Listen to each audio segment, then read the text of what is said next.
Hola, muy buen día para todos. Bienvenidos a una nueva InView Weekly Kickoff.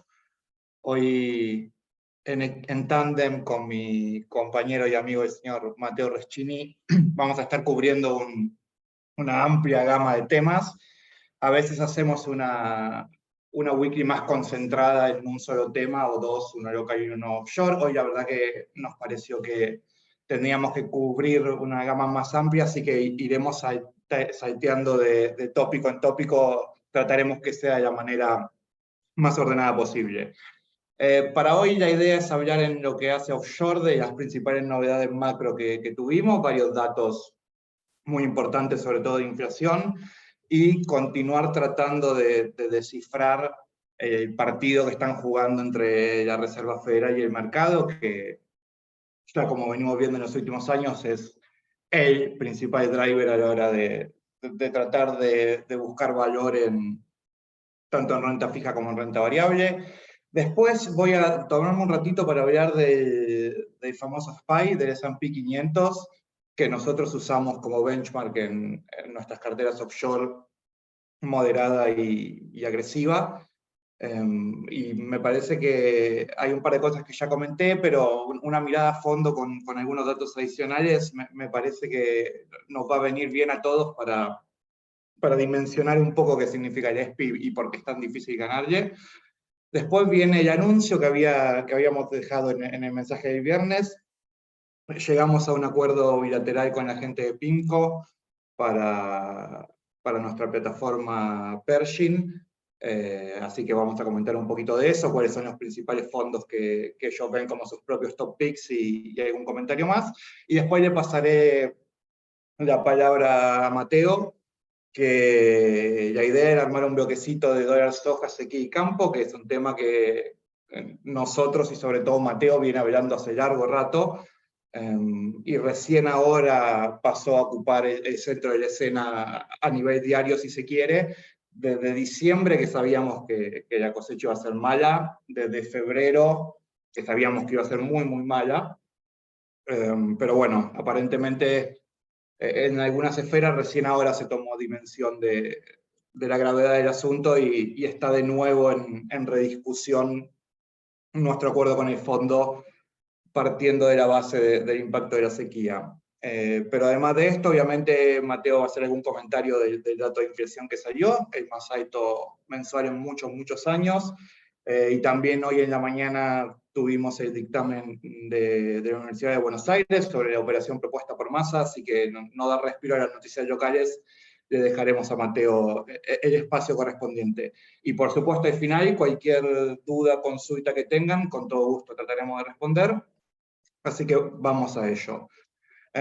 Para ver un poquito de la macro norteamericana, tuvimos datos tanto de inflación minorista como mayorista. Ambos fueron muy bien recibidos y colaboraron a que el mercado rallee tras conocerse. Empezamos con el CPI. Algunos comentarios. Fíjense cómo la medición general, si se quiere, viene bajando con fuerza y de hecho ya se cruzó con la inflación núcleo. Si se quiere, esta renuencia a bajar de la inflación núcleo sería el único punto criticable, si se quiere, en el reporte. Después hay varias buenas noticias, el proceso desinflacionario sigue al ritmo esperado, ya hace varios meses, 2, 3, 4 meses, donde la medición viene muy alineada a las expectativas de los analistas, a diferencia del proceso que teníamos hace un tiempo, donde cada lectura venía peor de lo esperado y eso obviamente movía el mercado. Siempre recordemos que el mercado reacciona en función de lo que esperaba versus lo que ocurrió, no solamente lo que ocurrió. Y cuando descomponemos el índice en sus diferentes subíndices, vemos que, por ejemplo, energía, en la medición interanual a esta altura ya está restando, que la barra verde clarito, fíjense que durante muchos meses fue uno de los componentes que más empujó, obviamente por los coletazos de invasión a Ucrania, decisiones de la OPEP y demás. pero a esta altura energía está empezando a ser un viento de cola y no un viento de frente a la hora de mirar los números anuales. Lo que es bienes, ex alimentos y energía, está colaborando muy poco a la inflación. Realmente en bienes el proceso desinflacionario está muy avanzado. Donde permanece el hueso duro de roer, digamos, es en servicios, que como verán es una parte más que sustantiva de la inflación anual que todavía estamos viendo. Y acá en servicios tenemos que hablar de lo que hablamos siempre, que es el componente shelter, que podríamos decir el refugio, que vendría a ser una mezcla de alquileres con alguna que otra medición armonizada, y ahí lo que tenemos es un componente que influye muchísimo, pero que tiene un lag importante, porque todavía las mediciones anuales genera un aporte muy fuerte al número inflacionario, pero si lo miráramos en este momento, o sea, con el dato fresco, en realidad ese componente debería estar restando más que sumando.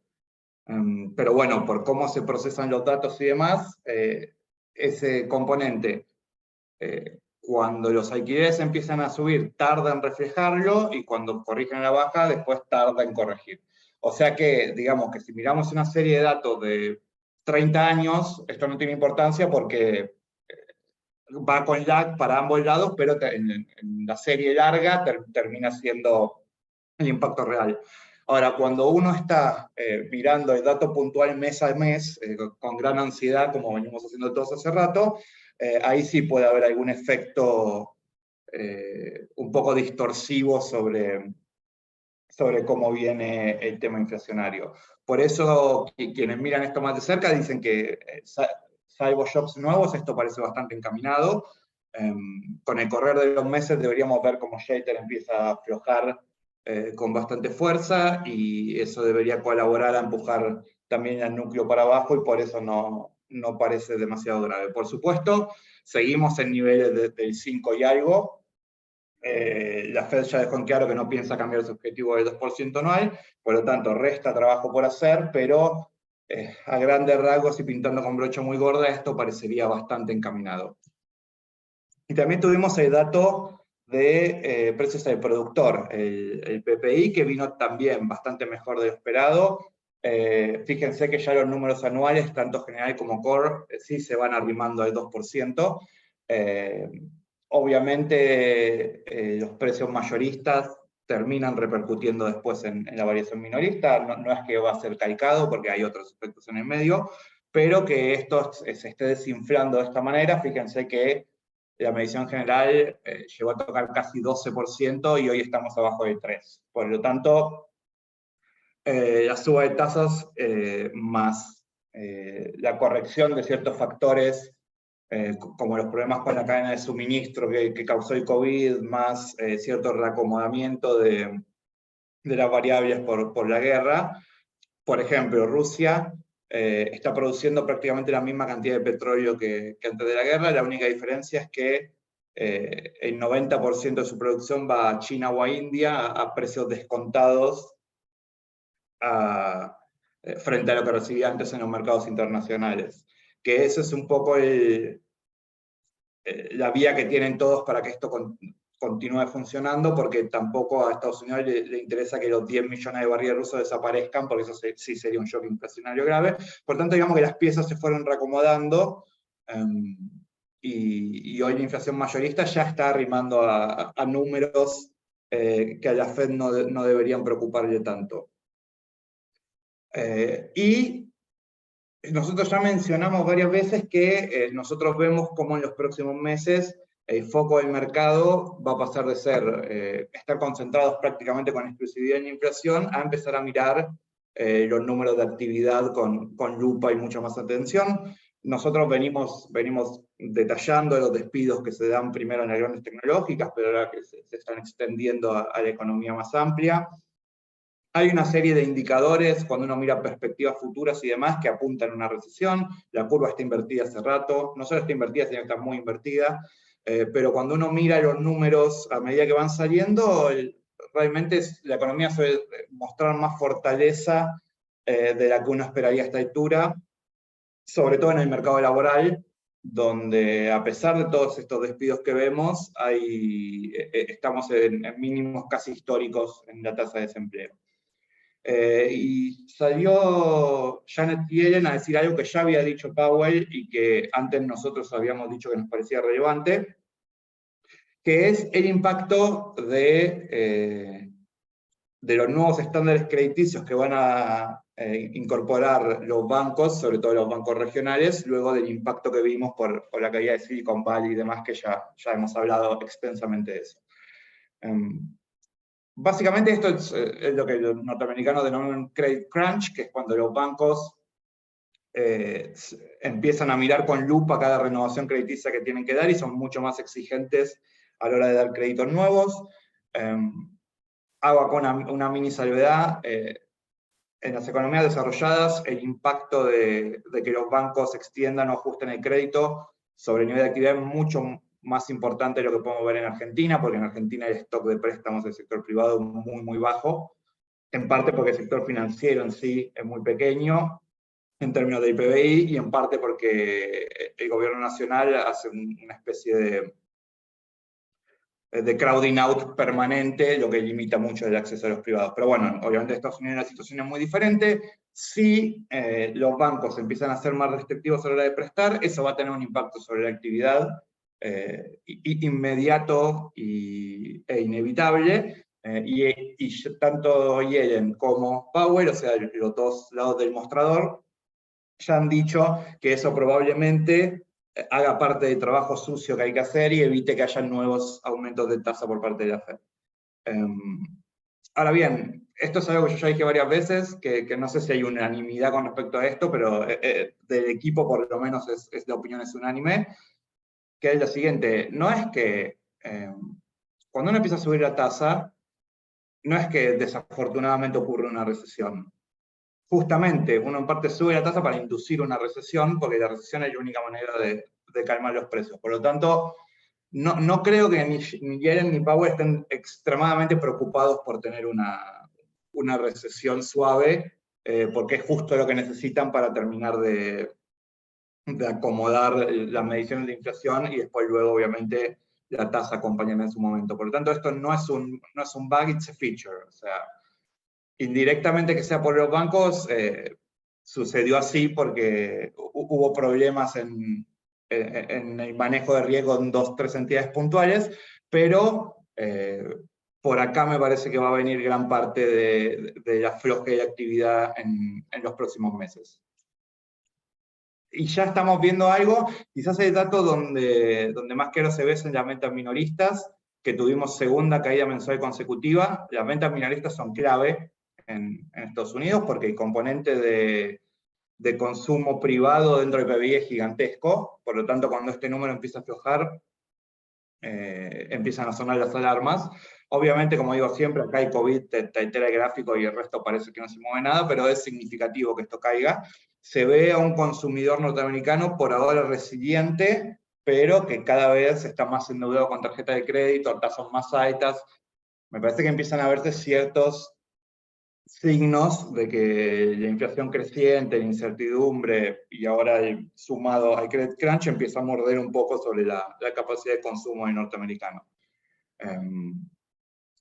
Si el consumo empieza a caer, vamos a ver cómo el resto, obviamente manufacturing siempre es más leading indicator y de hecho ya en los PMI en perspectiva futura vemos caída, por lo tanto empiezan a alinearse los planetas hacia que por lo menos la economía se enfríe con bastante fuerza, lo cual va un poco en línea con el view que tenemos nosotros y con el sesgo que tratamos de dar en nuestras carteras. A veces puede funcionar, a veces no, pero por ejemplo hace poquito terminamos de cerrar los últimos hedges que teníamos contra la inflación en forma de STIP o BTIP, y esos los números me parece que lo van ratificando esa posición.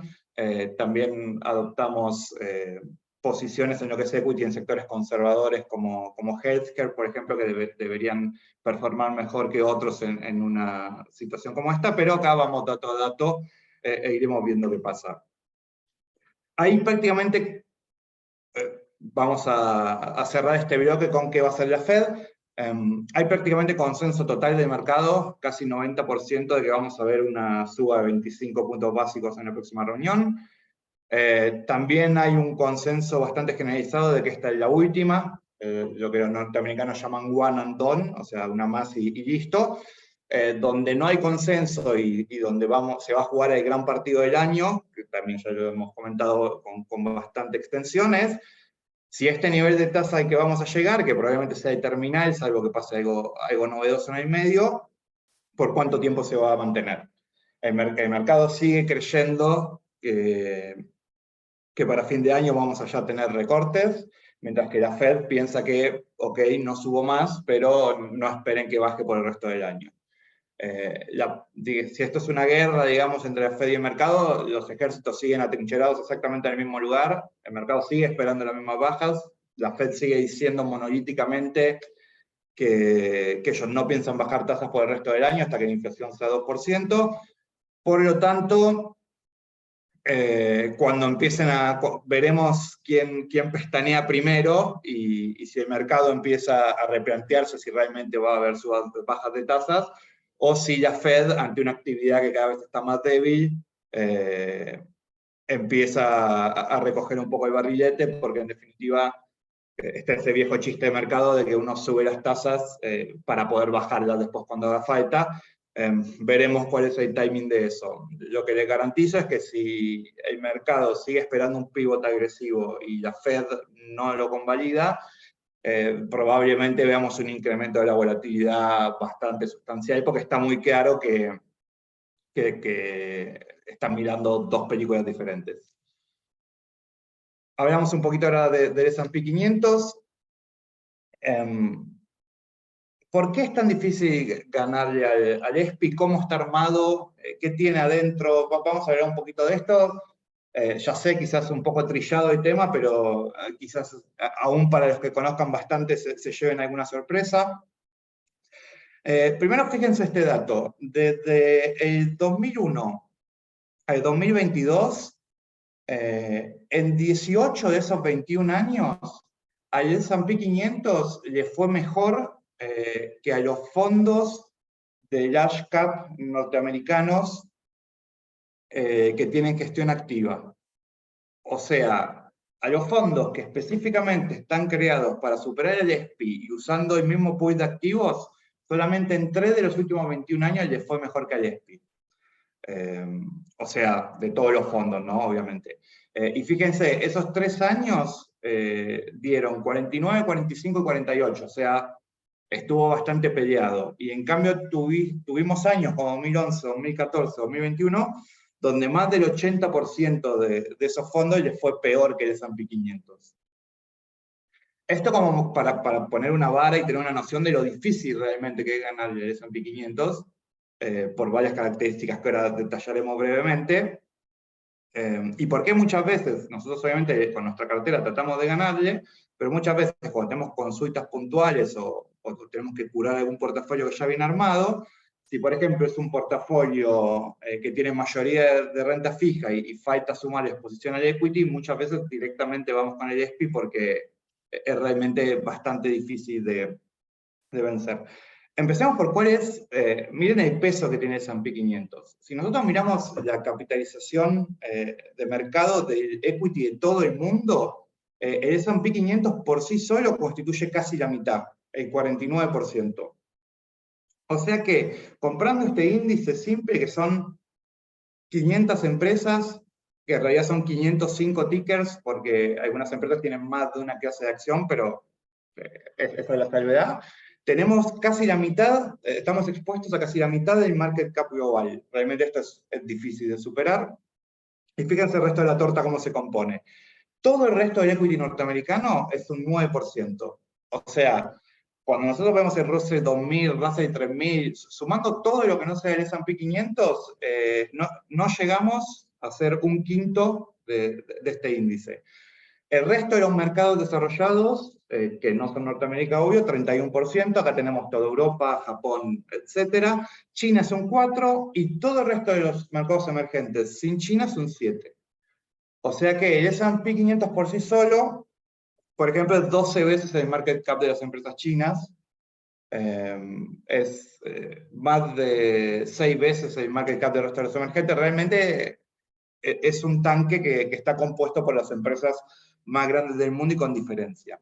Después tiene ciertos criterios de elegibilidad que pasan por un mínimo nivel de market cap que supera los 10.000 millones de dólares, que tenga suficiente liquidez, que float, o sea, el porcentaje de las acciones que está disponible efectivamente para transar en el mercado, o sea, sacando el grupo de control y demás, sea el adecuado.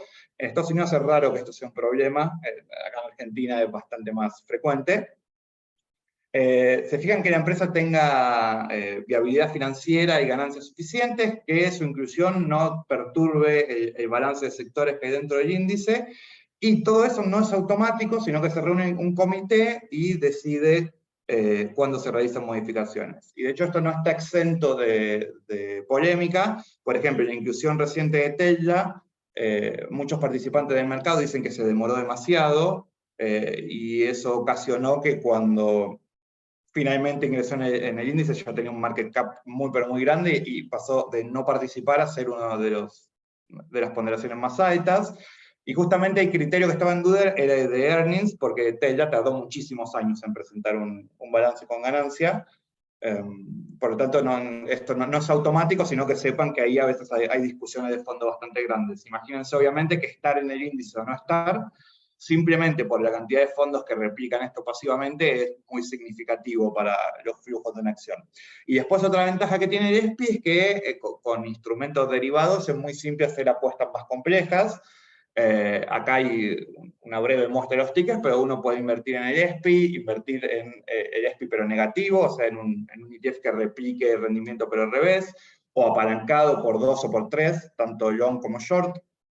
O sea, realmente hay un montón de alternativas que se pueden usar, que siempre como subyacente terminan siendo el ESPI que tanto conocemos. ¿Cómo está compuesto? Y esto es por ahí un dato interesante que me interesa recalcar. Si nosotros tomamos las 15 compañías con mayor ponderación dentro del S&P 500, hay Alphabet de marqué en amarillo porque justamente estoy sumando las dos clases de acciones que tiene. Alphabet ex Google es uno de esos 5 casos donde hay más de una clase accionaria dentro del índice. Si sumamos los 15, que bueno, son nombres que ya todos más o menos conocemos: Apple, Microsoft, Alphabet, Amazon, Nvidia, Berkshire, Tesla, Exxon, Meta, etc. Y por supuesto, las empresas tienen que o tener base en Estados Unidos o desarrollar gran parte de su giro comercial ahí. Por eso vemos obviamente todos nombres americanos. Estos 15 principales empresas componen más de un tercio del índice, el 33,6%. Y esto equivale a las últimas 400 papeles juntos. O sea, los primeros 15 tienen el mismo peso que los últimos 400 en un índice que tiene 500. Por lo tanto, por esto se dice que el índice es top heavy y está de alguna manera como cooptado con las tecnológicas. Y de hecho, a esta altura, con 100, 120 papeles, es posible replicar la performance del S&P 500 hasta el quinto, sexto decimal, o sea que te dé 99,99999 de correlación. ¿Por qué? Porque entre que los últimos papeles son tan chiquitos y que hay mucha correlación entre ellos, quienes están todo el tiempo operando ESPI, digamos, en arbitraje, ni siquiera necesitan operar los 500 papeles. Mirado a nivel sectorial, obviamente tecnología de la información domina con más de un cuarto del índice, y hay que sumar ahí más del 8% de servicios de comunicación. Pero bueno, obviamente esto está dividido en 11 sectores que representan más o menos un corte total de la economía norteamericana, y acá hay varios viejos conocidos de nuestras carteras. Financials, que es el 13%, es XLF. Energía, que es menos del 5%, es XLE. Y Healthcare, XLB, arriba casi el 15%. Después, otro dato que ejemplifica por qué el ESPI es el gran benchmark contra el que se mide prácticamente todo el equity del mundo, es que tiene incorporado una exposición internacional muy importante. Creo que esto yo alguna vez lo mencioné, pero el público se renueva. Dentro del ESPI, o sea, tomando el SPI como un todo, 40% de la facturación de esas empresas proviene de mercados internacionales, o sea, ex Estados Unidos. O sea que, si bien uno está apostando por empresas domiciliadas en Estados Unidos, en realidad está invirtiendo en el mundo entero. Obviamente acá hay una gran diferencia cuando miramos en esos 11 sectores en el que ya vimos que está dividido. ¿Por qué? Porque, por ejemplo, obviamente utilities, 98% proviene de Estados Unidos porque es un segmento altamente regulado y donde generalmente los grandes jugadores del área se mantienen en su mercado doméstico y es más difícil, o por lo menos los norteamericanos no suelen hacer adquisiciones fuera. Y en la otra punta del espectro tenemos que de la tecnología de la información, casi el 60% de revenue proviene de fuera de Estados Unidos. La forma más fácil de ver esto es que Meta, Google, Microsoft tienen un mercado global, y al ser servicios informáticos, que obviamente no hay que mandar bienes a través de la aduana y demás, es mucho más simple la internacionalización. Por lo tanto, fíjense qué paquete de cualidades que tiene el SPI que lo diferencian de gran parte del resto de los índices. Por supuesto, como todo índice de renta variable, cuando uno trata de descomponer, bueno, y el precio del SPI, de dónde surge, acá hay dos, o sea, se puede hacer una cuenta muy fácil, que es ganancias que esperamos que generen esas empresas, por cuál es el múltiplo que le asignamos. Obviamente el múltiplo fluctúa con los movimientos de la tasa de interés, con las expectativas del mercado y demás, pero si miramos un gráfico de largo plazo, fíjense cómo con delays, con lags, con desacoplios momentáneos, hay una relación bastante nítida entre cuánto ganan las empresas y cuál es el valor del índice, lo cual tiene todo el sentido del mundo. Y esto nos lleva a hablar un poquito de earnings, porque ya arrancó el earnings season, parece que fue ayer, pero ya pasaron 3 meses, así que de nuevo mirar balances de todos. Y como siempre el kickoff lo hicieron los bancos, que realmente en líneas generales anduvieron muy bien.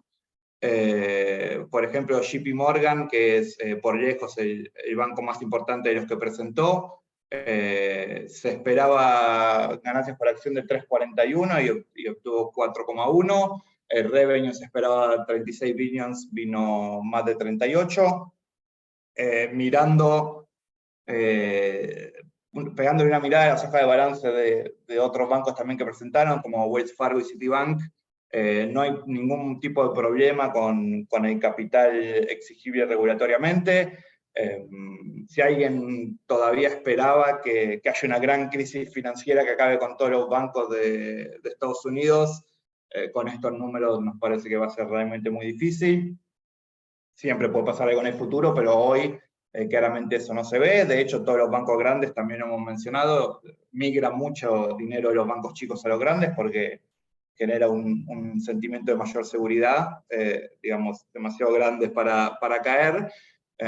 Por lo tanto, por acá no vemos problemas. De hecho, la recepción de los balances fue positivo. Veremos ahora en breve qué nos espera para esta semana. Tenemos varios pesos pesados. Hoy presentan un par de instituciones financieras más, como Charles Schwab. Mañana tenemos varios nombres fuertes: Bank of America, Netflix, Johnson & Johnson, Goldman Sachs, por mencionar algunos. Miércoles, ASML, los holandeses de los que hemos hablado bastante, y la gente de Telia y Morgan Stanley. Jueves, TSMC, la gente de Taiwán, de la que también hemos hablado bastante. El viernes, Procter & Gamble, SAP, los alemanes. Por lo tanto, esta semana va a estar cargadita, y ya empezamos a carretear hacia los earnings de la Big Tech, que suelen ser los que terminan definiendo un poco el partido por este gran peso específico que acabamos de ver que tienen en todos los índices. Brevemente ahora paso un aviso parroquial. Firmamos con la gente de Pinco un acuerdo para nuestra plataforma de Pershing. Supongo que la mayoría de ustedes conoce a Pinco, o por lo menos les suena de nombre. Fundada en 1971 en California, por eso se llama Pacific Investment Management. Es una de las principales gestoras del mundo. Tiene 2 trillions en activos bajo administración, o sea, estos serían 2 billones de los nuestros. Y les presento muy brevemente los 4 fondos que al día de hoy son los top picks que ellos mismos destacan dentro de su oferta. El Income Fund, que es una cartera de renta fija que tiene como benchmark al Bloomberg US Aggregate Index. Este es el AC que les debe sonar conocido porque es el mismo benchmark que usamos nosotros en nuestra cartera conservadora offshore. Este fondo, si se quiere, es el caballito de batalla de la empresa, donde tiene enfocado gran parte de sus recursos y, de hecho, es el fondo más grande del mundo. Después otro fondo interesante es el US Short Term Fund, que invierte obviamente en títulos de tesoro a corto plazo y alguna cosita más, que tiene como benchmark el índice de rendimiento de los T-bills a 3 meses. Nosotros, por un tema de costo, flexibilidad y demás, por lo general, para quien quiere comprar T-bills, recomendamos buscar cuál es la letra que en ese momento mejor está rindiendo, o saben que frecuentemente renovamos nuestro portafolio ladder, que es una tenencia escalonada de 4 títulos hasta los 12 meses. Pero bueno, para quien necesite específicamente que la exposición a Treasury corto sea mediante un mutual fund, por motivos regulatorios o preferencia personal o el que sea, este es un fondo muy interesante. Y después, el Global Investment Grade Credit Fund, como su nombre indica, es un fondo Investment Grade, que acá también saben que tenemos nuestra propia selección y recomendamos generalmente, pues se pueden mirar títulos individuales, se puede ver una alternativa como el LQD, que es un ETF, o su UCITS correspondiente, pero interesante también esta propuesta. Y por último, el Dynamic Mites Fund es el fondo multiestrategia, si se quiere, que la mayoría de las gestoras suelen tener, donde uno básicamente dentro de ciertos parámetros, pero muy amplios, le dice a la gestora, hace lo que consideres mejor en cada momento, y ya no está tan claro si estaremos colocados en renta variable o renta fija, o si incluso estaremos shorteados, porque el gestor verá en su momento qué conviene hacer. De estos fondos nosotros decidimos incorporar el PIMCO Income a nuestra cartera dinámica. Saben que venimos trabajando con 2 carteras de mutual funds, todavía si se quiere en fase alfa, porque estamos viendo cómo performan, cómo correlacionan los activos, rendimiento y demás, pero si a alguien le interesa, nos puede preguntar si le hacemos llegar. La cartera dinámica contra nuestro benchmark agresivo, fíjense, de principios de marzo viene teniendo un rendimiento bastante parejo, por lo tanto esto tiene visos de razonabilidad, y seguiremos trabajando para terminar de pulirla y hacer la presentación definitiva en no demasiado tiempo. Dicho todo esto, Mateo, te doy paso a lo tuyo. Perfecto, acá estoy. Vamos a pisar y compartir pantalla. Bueno, Pablo trajo, entre comillas, noticias mixtas, algunas buenas, otras malas. Yo, digamos, no puedo traer más que pálidas en este segmento. Están todos avisados, disculpen, no puedo hacer otra cosa. A ver, ¿qué sucedió la semana pasada? Estábamos todos bastante pendientes todos bastante pendientes, uno como cuando los influencers dicen, me consultaron por y nadie le consultó, pero la verdad es que varios de los que estábamos viendo que esto va a ser un desastre, queríamos ver si, ahora que empezó a moverse un poco la cosecha, se veía algún tipo de recorte cuando se vean los rindes, ¿sí? Porque hasta ahora tenemos todas estimaciones respecto de modelos, digamos, ahora cuando empiezan a sacar, ven los primeros rindes, pueden hacer unas mejores estimaciones, y vemos que la bolsa de Rosario recortó de 27 a 23 millones de toneladas soja y 35 a 32 maíz, ¿sí? La bolsa de Rosario viene siendo bastante más pesimista y bastante más violenta, si se quiere, con los movimientos, digamos, de las estimaciones. Aclara la bolsa cuando hace esto que ve los peores rindes nacionales de las últimas 15 campañas, ¿sí? o sea, fíjense lo que es el gráfico de arriba, los dos, en realidad se ve que tanto en soja y en maíz se ven los peores rindes de los últimos 15 años, pero, de las últimas 15 campañas, pero fíjense que estamos peor que 2009. ¿Sí? Esto es muy, muy, pero muy grave, digamos, en lo que es rinde, con unos precios que no están mejores que en 2009. Por otro lado, la Bolsa de Buenos Aires es un poco más cauta, digamos, en sus estimaciones, y habla de 25 millones, pero, dice que no van a cambiarlo, pero que advierte que si siguen estas mermas de rendimiento pueden llegar a tener que cosas. Así que quizás la Bolsa de Buenos Aires, con un poco más de datos en la mano, baje a niveles como los que dice la Bolsa de Rosario. Mientras tanto, maíz lo mantiene en 36 millones de toneladas, también advierten sobre bajos rindes, pero tampoco tan pesimistas como en soja. Entonces, por este lado vemos, como les decía, la bolsa de Rosario bastante más alarmista, mientras que una bolsa de Buenos Aires poniendo un poco de paño frío sobre la situación, pero, o sea, estamos poniendo paño frío sobre un enfermo muy, muy grave, digamos, o sea, no le estamos tratando de bajar la fiebre. Entonces, por este lado, fíjense que esto va a ser bastante, bastante áspero. Por otro lado, sumando los buenos datos y el optimismo que nos trae la Bolsa de Comercio de Rosario, vemos que la superficie perdida de soja por campaña, estamos hablando de superficie perdida, les puse ahí arriba la definición que toma la bolsa de Rosario, que es el área directamente que no va a ser cosechado. O sea, ya directamente salió todo tan mal que lo dejan ahí, que lo pasten los animales, o lo dejan ahí que se pudra, abonen la tierra, ni siquiera se van a gastar en cosecharlo, ¿sí? Y en este caso, fíjense que estamos hablando de más de un 20% del área total. Esto es terrible, digamos. O sea, como verán, esto es una situación histórica, digamos, estamos en una seca histórica, y además también hay un panorama bastante desolador para esa gente. Esa gente va a tener problemas para sembrar el año que viene, porque no van a levantar nada de lo que pusieron, digamos, en el capital de trabajo que tienen para esa siembra, digamos. Entonces, esto no solo va a tener efectos este año, sino que va a tener efectos sobre la fina, digamos, o sea, el trigo de este año y la gruesa del año que viene. Entonces, ¿qué está pasando, digamos? Acá en Argentina tenemos el, ¿cómo decir? El polo de molienda de soja más grande del mundo, ¿sí? Más grande del mundo en serio, o sea, más grande que de China, de cualquier lado. Esos molinos, digamos, necesitan moler harina, digamos, o sea, valga la redundancia, entonces muchas veces tienen que conseguir soja a como dé lugar, porque si no, la otra opción es parar la fábrica. Parar la fábrica es bastante más costoso muchas veces que salir a conseguir soja como sea, digamos, como sea. ¿Cuál es la solución últimamente? Traer soja de Paraguay, ¿sí?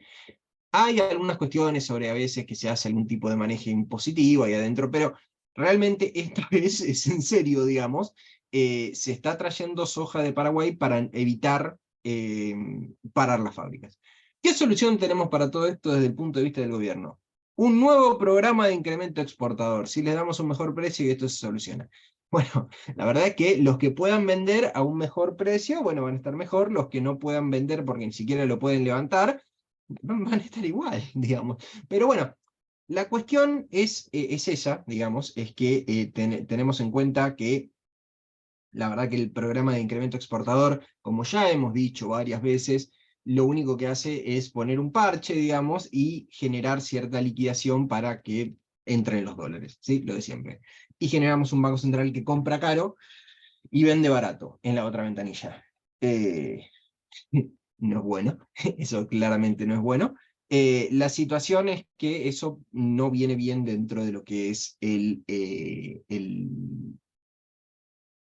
la dinámica de inflacionaria que vamos a ver en la última diapositiva. ¿Qué performance tenemos de los precios de la soja? Fíjense que la soja se venía moviendo bastante, bastante similar a lo que es la soja Chicago, ¿sí? Entonces, últimas semanas se empieza a desdibujar esa relación. ¿Por qué? ¿Qué pasó ahí? Digamos, esto es soja mayo, ¿sí? Por las dudas aclaro, esto es soja mayo, Chicago y Matba, ¿sí? Matba Rofex, pero bueno, la vieja soja Matba. Entonces, la situación acá, fíjense que ese desdoble, digamos, esa descorrelación que hay ahí, más que nada se genera por el dólar soja, ¿sí? ¿Por qué? Porque directamente, al haber una mayor oferta, digamos, los precios en dólares se ajustan un poco a la baja porque va a haber más ventas por parte de los productores y los exportadores se pueden tirar un poco más para atrás en precio y que se repartan esa diferencia que se da. Porque básicamente que el gobierno dé un incentivo con un tipo de cambio diferenciado, genera una ganancia que no se lo lleva plena ninguna de las partes de la cadena, digamos. Esto es una distribución, digamos.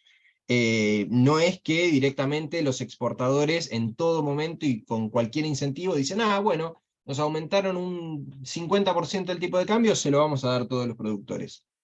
No funciona así.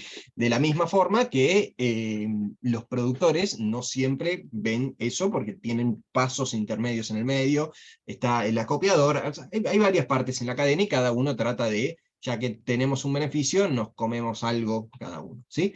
Ahora, ¿qué pasa? Esto genera un poco de rispideces entre los productores y los exportadores, ¿sí? Esa porción de la ganancia que se comía, entre comillas, el exportador mientras estábamos en contracosecha era menor porque justamente había poca soja dando vuelta, entonces necesitaban todo esto. Con un shock de oferta, como puede llegar a ser ahora lo poco que se liquide, lo poco porque va a ser poco, pero o sea, básicamente es poco porque se produjo poco, muchos de los productores tienen que liquidar, o sea, hay una mala concepción de que el productor termina la cosecha, levanta todo y dice, bueno, ahora decido cuándo vendo. Sí, eso sobre una parte de tu ingreso, no sobre todo. Es como, no sé, nosotros cobramos el sueldo a fin de mes y no es que tenemos el sueldo y decimos, ahora decido cuándo pago. No, hay cosas que la tenés que pagar. Entonces, esto es lo mismo. O sea, los productores tienen que pagar muchas de estas cuestiones, entonces siempre tienen que liquidar. Siendo que está ese shock de oferta, por más de que este año hay poca soja, los exportadores tratan de llevarse todo eso. Obviamente, acá no estoy planteando que los exportadores son los malos de la película, no sé quién tenemos en la audiencia, si hay un exportador, por favor. No estoy planteando que son los malos de la película, ahora vamos a explicar un poco sus motivaciones, porque en otra diapositiva tenemos otro gráfico. Este es el gráfico terrible que tenemos. A ver, el margen, ¿sí?, que está dando la molienda en este preciso instante es negativo, o sea, a estos precios de soja, incluso con la baja que tuvimos ahora, aún así les da un precio negativo, o sea, un margen negativo. Las fábricas, cuando muelen, pierden plata. Entonces, el exportador, pensando en su supervivencia, va a tratar de recortar esa pérdida a lo mínimo posible. Obviamente, cada uno hace lo que puede para sobrevivir, digamos, los productores te van a pedir más dinero porque están también amenazados, los exportadores y las moliendas te van a pedir lo mismo. Bueno, esa es un poco la situación que está. Entonces, estas pujas de precios, que justamente fíjense que también hace que se retrase un poco la liquidación de soja, generan todos estos problemas en lo que es el accionar de este programa. Entonces, lo que va a pasar en este momento es que vamos a tener un dólar soja que no va a tener el impacto así inmediato que tuvo los otros programas, y a partir de ahora tenemos hasta el 31 de mayo a este dólar de 300 diferenciado, para que eso más o menos traten de repartirlo, digamos. Nuevamente, acá no hay buenos ni malos, no me estoy poniendo del lado de los productores ni del lado de los exportadores, o sea, digo lo que es. Los productores quieren llevarse la mayor parte de ese programa de incremento exportador y los exportadores están con la lengua afuera porque básicamente la molienda les da margen negativo. Si miramos maíz, estamos más o menos parecidos. Maíz, lo que pasa es que el año pasado faltaba, entonces directamente hubo un poco de sobreprecio respecto de Chicago, pero ahora justamente fíjense también que viene para abajo el precio local. Entonces, o sea, estamos por debajo de los precios en dólares que había hace un año para el maíz julio, digamos. Entonces, fíjense que esto acá te genera también ciertas ripideces de precio, porque básicamente los productores están cosechando mucho menos que el año pasado y se ven precios peores que los del año pasado de esta posición, ¿sí? De esta posición. Bueno, ante toda esta situación horrible que les acabo de comentar para los productores, a ver, para los que tengan clientes que son productores o clientes relacionados al agro, vengo a tirarles algunos fondos, más que nada como para lo poco que cobren, como para hacerlo rendir un poco más, ¿sí? Lo otro, quizá tómenlo como una charla para tener tacto con la gente de agro que hablen, pero ahora se viene un poco, digamos, qué le pueden ofrecer a esa gente. Vamos a ir con fondos principalmente porque son lo más sencillo y porque estimo también que tendrá poco, o sea, los fondos, digamos que el dinero, digamos, de la liquidación, no creo que lo vayan a tener parado durante mucho tiempo, o no creo que lo vayan a tener en cash durante mucho tiempo, así que por este lado, digamos, les doy algo que sea fácilmente suscribible, fácilmente rescatable y listo. Si a alguno le interesa alguno de estos en particular, podemos ver lo que tiene dentro y hasta incluso replicar con activos. Acá un poco lo que tenemos son dos fondos T+1, ¿sí? Estos son fondos para directamente, ya obviamos a los money markets, porque esos unimos que son tenencias de una semana, digamos, algo muy corto. Digamos, si tenemos un poco más de tiempo, vamos a lo que son los fondos T+1. Acá tenemos bueno, perdón, a los T+1, perdón, los seguimientos de la inflación, perdón. Seguimos con la inflación. Respecto de la inflación, digamos, para un poco más a largo plazo, dado los datos que estuvimos viendo, tenemos básicamente al Galileo Multimercado 2 y al Consultatio Deuda Argentina, ¿sí? En estos dos, digamos, fíjense que tenemos dos fondos bastante decentes, digamos, en lo que es el seguimiento de la inflación. Fíjense que el Galileo Multimercado en el último año pudo machear al CER, lo cual no es poco, digamos, dado el descalce que tuvieron el año pasado con la deuda CER, no los de Galileo, digamos, toda la industria, digamos, mientras que el Consultatio quedó un poco más rezagado en lo que va del año, pero también es un gran fondo. ¿Por qué les ponemos estos dos fondos? Básicamente también un poco por la diferencia entre el porcentaje de soberano y de privado que tienen entre cada uno. Fíjense que el Galileo tiene bastante más de crédito privado de lo que tiene el Consultatio. Así que para ustedes ofrecer, acá tienen dos opciones dentro de nuestra oferta, como para poder ir hacia algún productor, digamos, y decirle, si quiere al menos seguir la inflación, tenemos estas opciones. Luego tenemos los T+1, como les decía recién, y la verdad que en este caso el T+1, que se lleva la corona, digamos, durante bastante tiempo que tenemos en nuestra oferta, es el Consultatio Renta Nacional, ¿sí? Esto es un poco más o menos lo que tiene dentro. Fíjense que dentro de estas asset classes, obviamente lo que más tiene es tasa fija en pesos y un poco de SER, ¿sí? Entre eso se lleva más o menos el 73% de toda la cartera, digamos. Dentro de todo, como les decía, viene bastante bien. En el último año rindió casi un 90%, viene bastante por encima de la media. Así que en este caso, digamos, lo recomendamos para también cash management y tenencias cortas, digamos. Un fondo SER es un T+2, es para un poco más de tiempo de permanencia y más que nada para replicar a la inflación. En este caso, estamos hablando de tenencias mayores a la semana, pero menores al mes y medio, digamos, de lo que puede llegar a tener un productor. En caso de tener tenencias de más de un mes y medio, no estamos diciendo que no pueda tener un T+1, puede tenerlo en la cartera, pero digamos, no solo tendría un T+1, quizá diversificaría con algún otro. Si hay algún productor, porque en general los productores, como tienen la soja al dólar oficial, les gusta estar atados al dólar oficial, y además que muchas veces tienen costos atados al dólar oficial, dentro de nuestra oferta tenemos al Compass Renta Fija 3. La verdad es que bastante bien respecto de los demás. Le saca un buen trecho, digamos, a la media, digamos, de nuestros fondos. Fíjense que contra el A3500 está muy ligeramente atrás, muy ligeramente atrás. Pero bueno, eso en general también pasa porque tenés diferencias de tasa, también muchas veces replican estrategia con futuros si se genera una diferencia, pero dentro de todo, digamos, en el mediano plazo, esto fíjense que va bastante en línea con los movimientos de la 3500. También lo que tiene es una buena composición dentro del soberano y privado, digamos. Hay gente que está con un poco más de resquemores respecto del soberano, así que fíjense que dentro de todo esto tenemos más o menos un 24-76 entre soberano y privado. La verdad que nos parece una excelente opción, digamos, dentro de nuestra oferta. Y ahora por último, digamos, sin dejar atrás esto y apurándome, venía un poco al trote, digamos, porque no quiero pasarme de tiempo y dejarle tiempos a preguntas.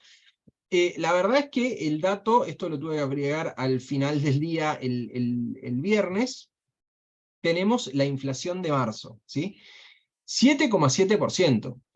Esto ya no, ya no es, no es poco, ni es divertido, ni nada, digamos, ¿no?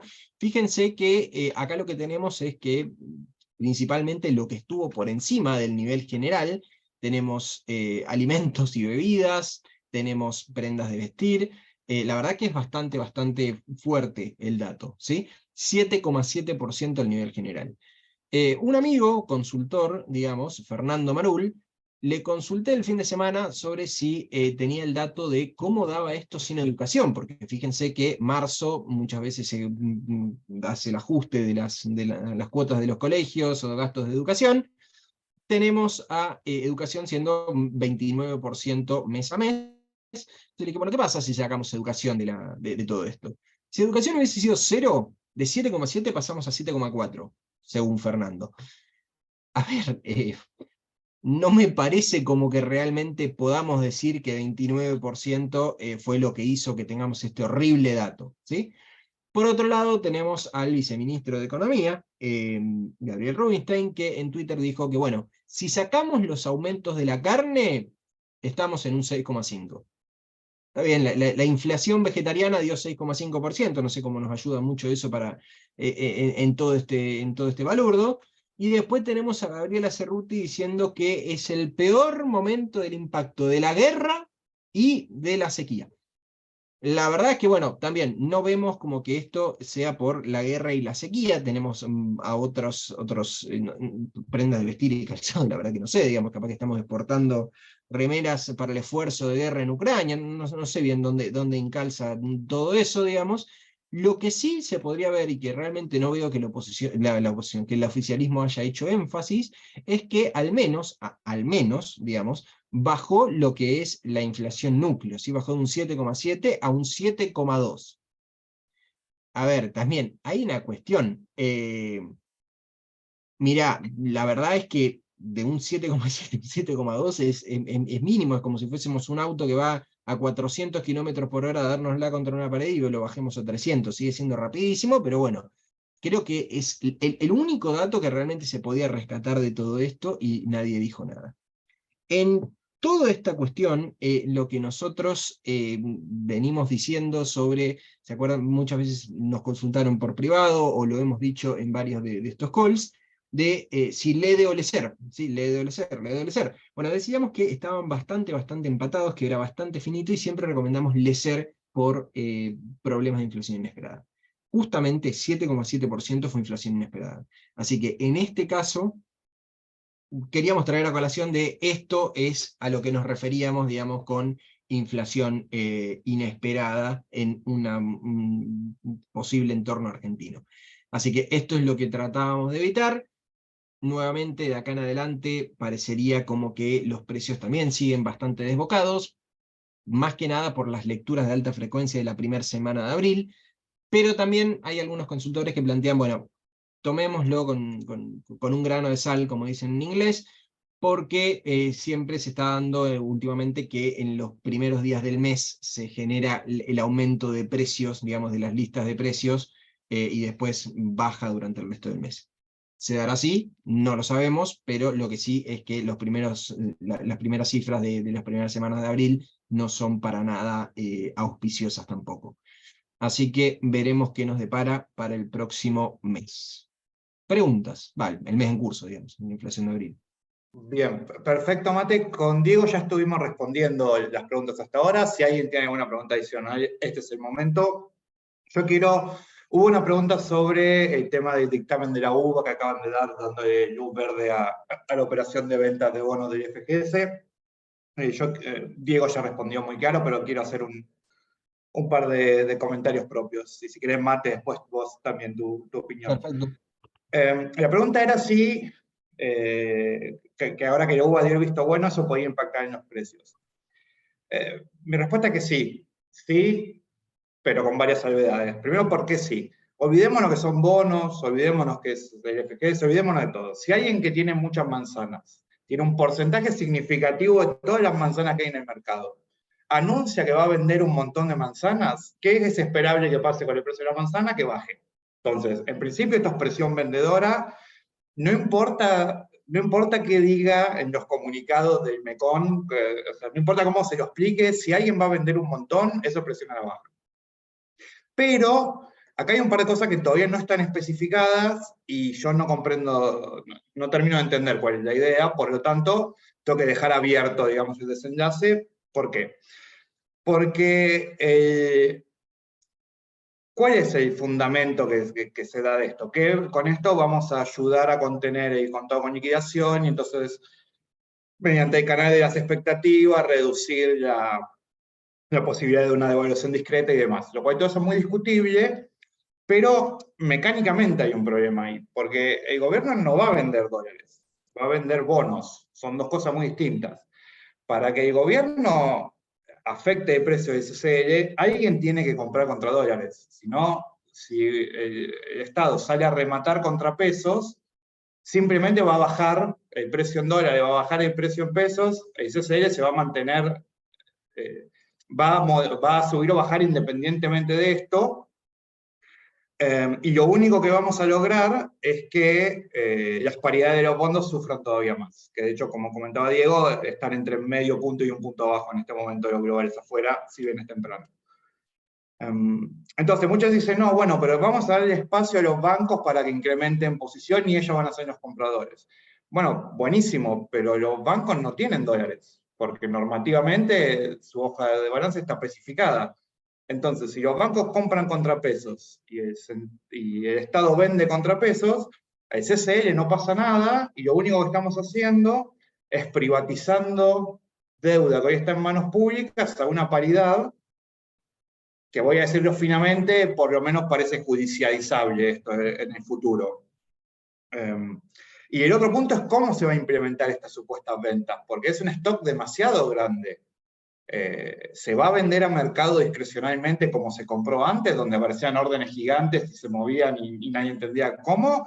¿O se va a hacer un esquema de subastas? Faltan detalles acá, porque lo que se anunció hasta ahora, con el objetivo de que al lado de lo que se anunció, por lo menos me faltan piezas. Pero como respuesta inicial, sí, si alguien sale a vender un montón de lo que sea, el precio de eso va a bajar. Y no hay mucha historieta que se pueda generar alrededor de eso. No sé, Mate, si quieres agregar algo.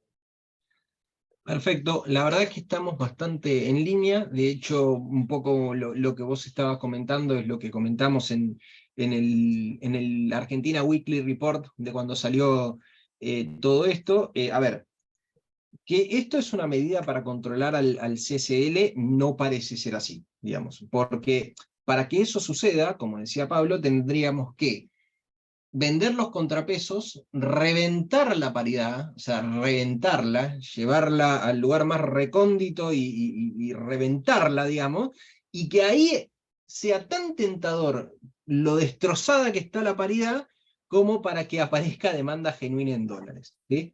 Entonces, la verdad es que no me da, digamos, una muy buena medida si hacen eso, digamos.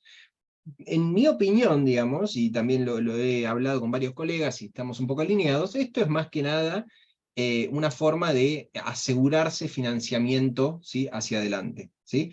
Hablábamos de, justamente esta medida tiene hablábamos de 1,5 billones de pesos, ¿sí? Ese 1,5 billones de pesos, si los entes públicos lo venden, del sector público nacional lo venden, el 70% de eso van a tener que, por parte de la medida, o sea, no es opcional, digamos, van a tener que licitar unos bonos duales al 2036, digamos.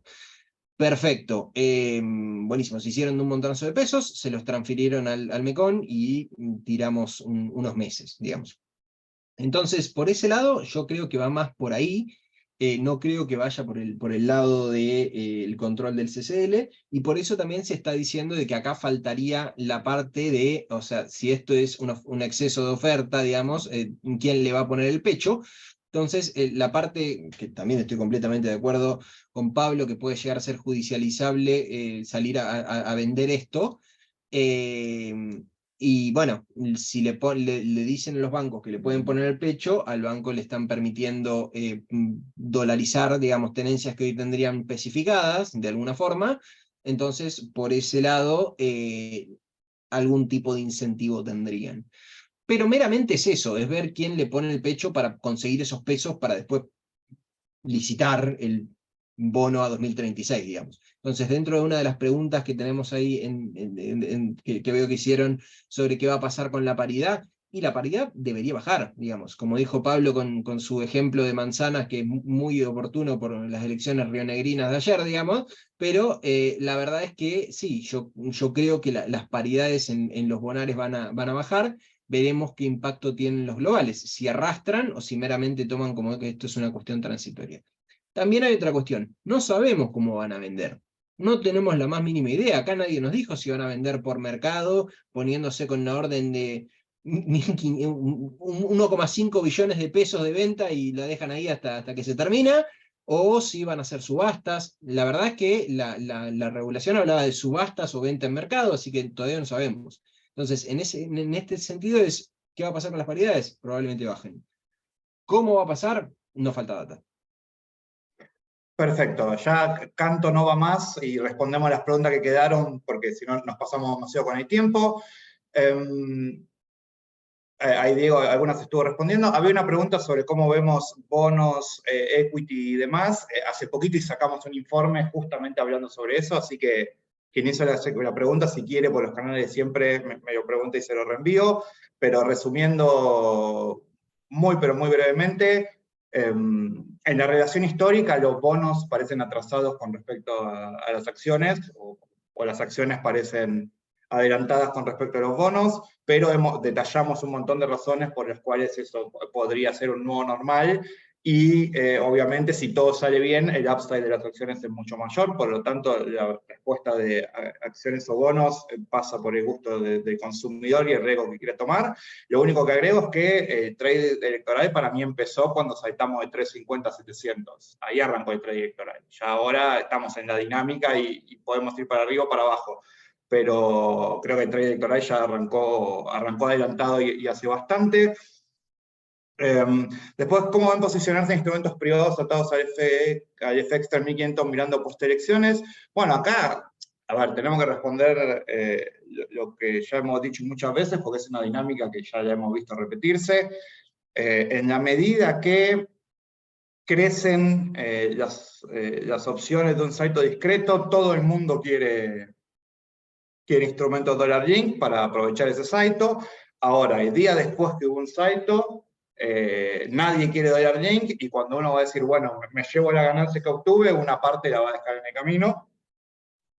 Y además que no sabemos, todavía no sabemos quiénes van a ser los candidatos, no sabemos las PASO, las generales, y todavía no está claro las propuestas de los candidatos. O sea, apostar a instrumentos dólar link, si bien vas a dejar una parte en el camino, obviamente si hay un salto discreto, en el anualizado de ese día, ahí va a ser invencible contra cualquier cosa.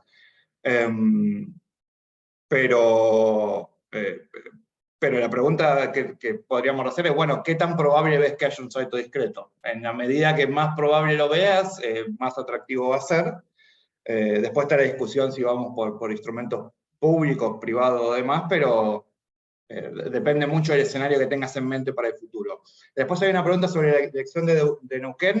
Diego, vos la marcaste como que querés tomar la voz. No, en realidad fue ¿no? un error, pero nada, ya que me abriste el Yo juego. igual, Dale. perdón, digo, yo tengo opinión. Hace mucho, alguien que sabe mucho más que yo de elecciones me dijo elección local, fenómeno local. La verdad que tratar de sacar una conclusión nacional de una elección en Neuquén me parece un poco temerario. No sé si se puede hacer una línea de 3 simple y decir, bueno, en la general va a pasar esto. Sumado a que Río Negro al lado dio lo opuesto, digamos. Y exactamente, y aparte, quizás la novedad es que perdió el movimiento popular neuquino después de 60 años. O sea, la mayoría de los que estamos acá siempre en Neuquén estuvieron ellos, pero a esto hay que matizarlo con que quien ganó es un ex movimiento popular neuquino hasta hace 15 minutos, que hizo alianzas con todos los que estuvieron dispuestos a sumarse para tratar de bancar. O sea, esto fue más una interna de una fuerza provincial muy, muy fuerte, la más fuerte de Argentina, diría, porque uno mira el marco político, o sea, mira el mapa pintado de azul o amarillo, y uno ve cómo va pivoteando de mayoría de Juntos por el Cambio al frente de todos, pero siempre estaba el Movimiento Popular Neuquino. Bueno, ahora perdió. Me parece que es más interesante ver si hay algún cambio en la normativa petrolera y demás, porque eso tiene impacto en el índice, porque hay papeles que dependen mucho de eso, pero tratar de sacar una conclusión nacional, yo por lo menos no me animo. Estamos alineados, nada, me parece demasiado prematuro, todavía queda mucho juego por jugar, valga la redundancia, así que nada, veremos. Ya bastante indescifrable tenemos el escenario macroeconómico como para estar haciendo lucubraciones con la política, así que nada, nos concentramos en las próximas semanas, en esto que estuvieron hablando los chicos, que más que importante, sobre todo la dinámica del dólar soja, del déficit fiscal y la inflación en la Argentina. Y afuera, digamos, obviamente se juega el partido de si en mayo próximo será el techo, digamos, del quantitative tightening de la Fed. Así que mucha tela para cortar. Nada, me parece que se cubrió todo de manera brillante y bueno, cualquier cosa saben dónde encontrarnos, en los canales de siempre y estamos para ayudarlos, ¿sí? Los dejamos, ya abrió el mercado afuera y bueno, que tengan una excelente semana a todos y estamos en contacto. Buena semana. Buena semana.